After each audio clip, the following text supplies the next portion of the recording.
کیوں رکھی گئی؟ بسم اللہ الرحمن الرحیم، الحمدللہ رب العالمین۔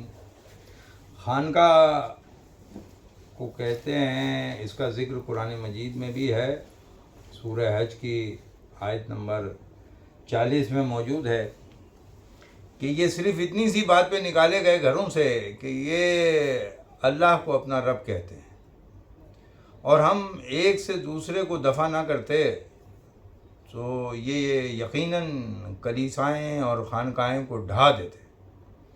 آیت تو چھوٹی سی ہے۔ آپ نے پوچھا خانقاہ کس کو کہتے ہیں؟ خانقاہ کے ویسے معنی جو ہیں گھرانے کے ہیں، ایسا گھر کہ جس میں رب کو اللہ مانا جائے، اور رب کو اللہ جو مانا جائے تو یہ خانقاہ ہمارے آباء و اجداد سے چلی آ رہی ہے۔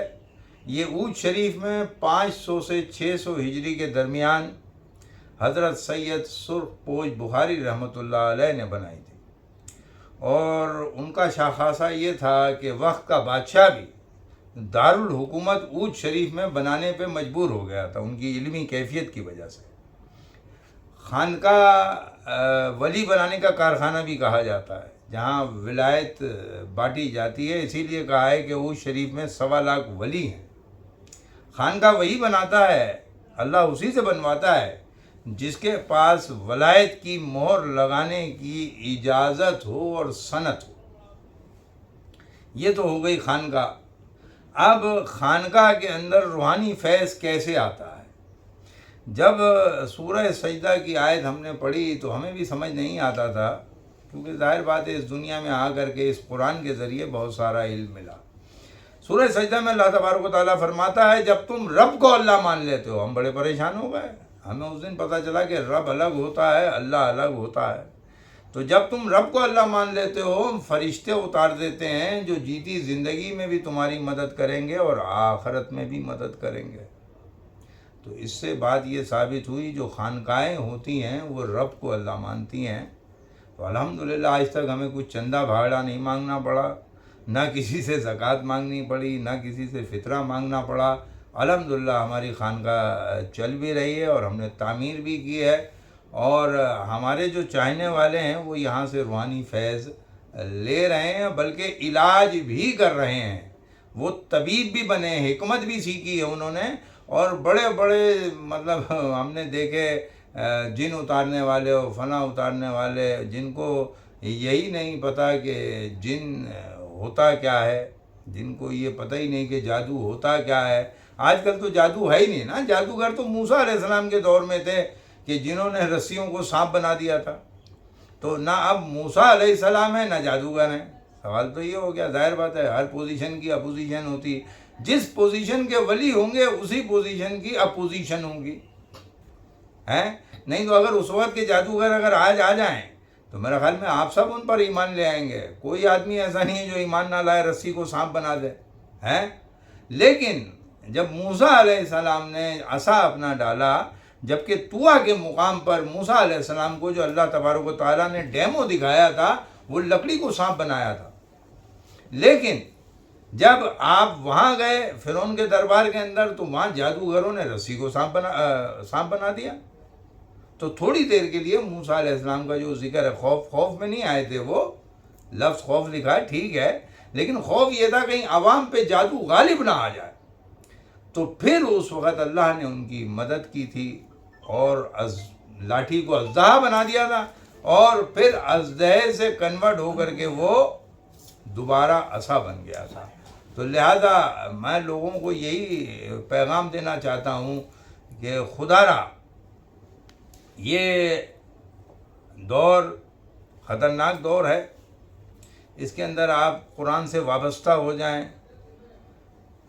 حضور کی زندگی پر نظر کریں، حضور کے جو جسمانی ان کی جو کام تھے اس کے اوپر عمل درآمد کریں، نہ کہ ہم ان کی مادی سنتوں پر عمل تو کر رہے ہیں۔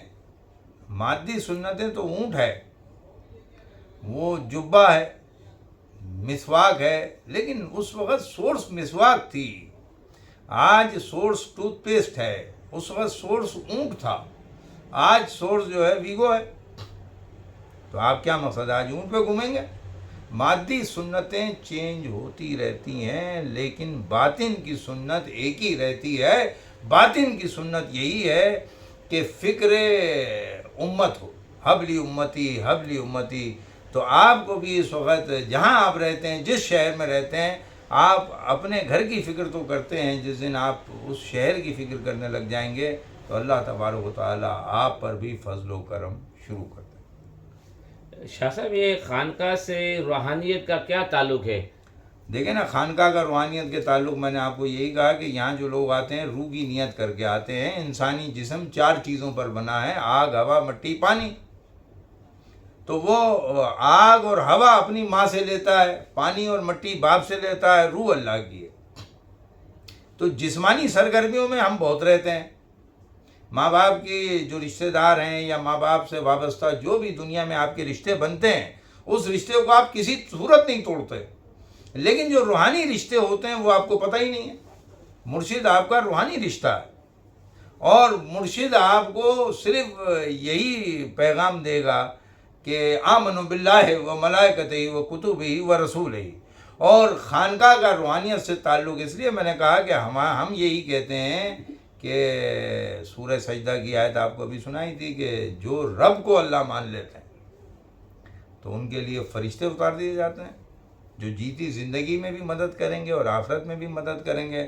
تو جہاں فرشتوں کا آمد و جامد ہو، جہاں قرآن سنایا جاتا ہے، حدیث بھی ہے کہ وہاں پر فرشتے اتر جاتے ہیں۔ تو جہاں فرشتے ہوں وہاں روحانیت ہوتی ہے، اور جہاں جنات کے کام ہوں وہاں شیطانیت ہوتی ہے، اور شیطان جو ہے ایک ہے اور روحانیت 99% ہے، 1% اللہ پہ چھوڑا ہوا۔ تو اس لیے خانقاہ میں روحانیت زیادہ ہوتی ہے۔